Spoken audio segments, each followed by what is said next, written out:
Hello friends, welcome to my YouTube channel. तो इस video में हम न्यूट्रिशन को एनिमेशन के थ्रू समझेंगे।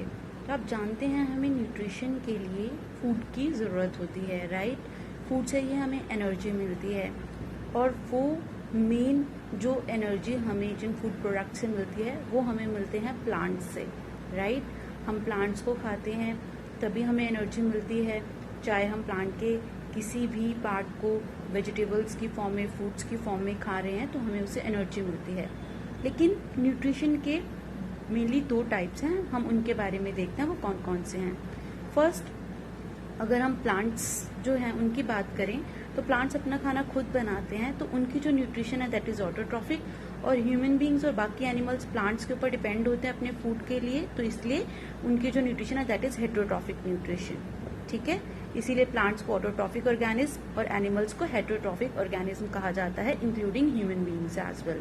अब हम ऑटोट्रॉफिक न्यूट्रिशन को थोड़ी डिटेल में देखते हैं। ऑटोट्रॉफिक न्यूट्रिशन जिसमें ऑटो का मतलब सेल्फ, ट्रॉफिक का मतलब नरिशिंग, एंड हाउ जो प्लांट्स है वो सेल्फ नरिश करते हैं, कैसे बना पाते हैं वो अपना फूड, हम उस बारे में देखते हैं। तो जिस प्रोसेस के जरिए वो अपना खाना खुद बना पाते हैं उसे कहते हैं फोटोसिंथेसिस, जिसमें उन्हें जरूरत होती है सनलाइट की, यानी कि लाइट एनर्जी की, और वो लाइट एनर्जी केमिकल एनर्जी में यूज होती है। और प्लांट्स जो बाहर से कार्बन डाइऑक्साइड लेते हैं, वाटर लेते हैं जड़ों से, उसको ग्लूकोज में कन्वर्ट करते हैं क्लोरोप्लास्ट की मदद से, ठीक है। तो आप यहाँ पर देख पा रहे हैं ये जो हमारी लीव्स हैं उसमें क्लोरोप्लास्ट नाम का स्ट्रक्चर होता है जो रिस्पॉन्सिबल होता है इस प्रोसेस को करने के लिए, फोटोसिंथेसिस को करने के लिए।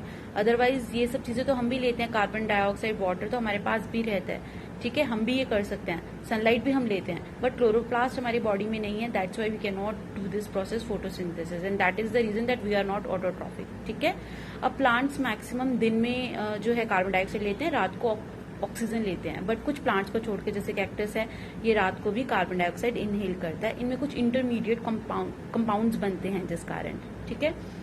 अब जैसे कि मैंने आपको बताया कि कुछ कंपोनेंट्स हैं, एसेंशियल कंपोनेंट्स हैं जो कि जरूरी है फोटोसिंथेसिस के लिए। वो कौन से हैं? Carbon dioxide, water, sunlight, chlorophyll.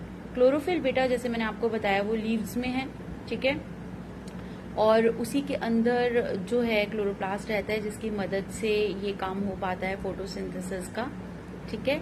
और यही कार्बन डाइऑक्साइड, वाटर को मिक्स कर कर सनलाइट की प्रेजेंस में अपना फोटोसिंथेसिस कर पाता है। अब आप ये स्टोमेटा देख रहे होंगे, लीव्स के ऊपर ये पोर्स होते हैं, छोटे छोटे स्टोमेटा, जिनके through oxygen, carbon dioxide, water जो है उनकी पासेज होती है, ठीक है। तो जब ये ओपन होते हैं तो ही गैसेस एक्सचेंज हो पाते हैं, जब ये क्लोज हो जाते हैं तो नहीं हो पाता। तो दिन के टाइम जब सनलाइट होते हैं ये ओपन होते हैं और रात के टाइम ये क्लोज हो जाते हैं।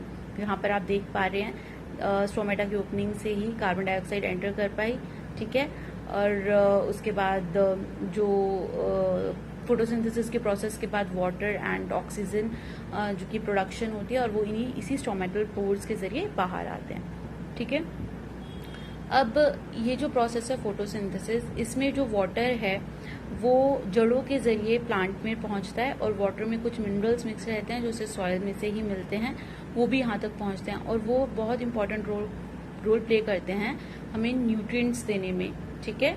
जैसे हम कहते हैं ना कुछ मिनरल्स हैं हमारे बॉडी के लिए बहुत इंपॉर्टेंट है, ब्लड फॉर्मेशन के लिए और बाकी चीज़ों के लिए, इसी तरह से।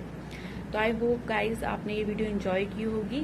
Thanks for watching. Please subscribe so that others can also take its advantage, and मिलते हैं नए वीडियो के साथ। Till then take care, bye bye, stay blessed, stay healthy.